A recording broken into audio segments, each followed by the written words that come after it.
So we got this new shelf unit here, and we just got it installed and built and all that stuff, and it was not that hard to build.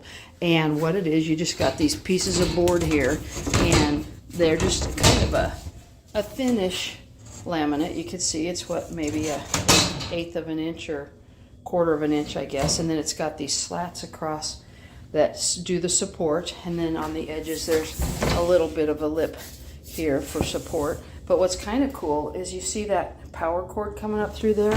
The corners are cut out, so the power cord could go through there and then up to the outlet if you wanted to do that. But if you didn't want to do that, it's easy enough. You just take the shelf out and unplug it and do it however you want. So anyway, good stuff.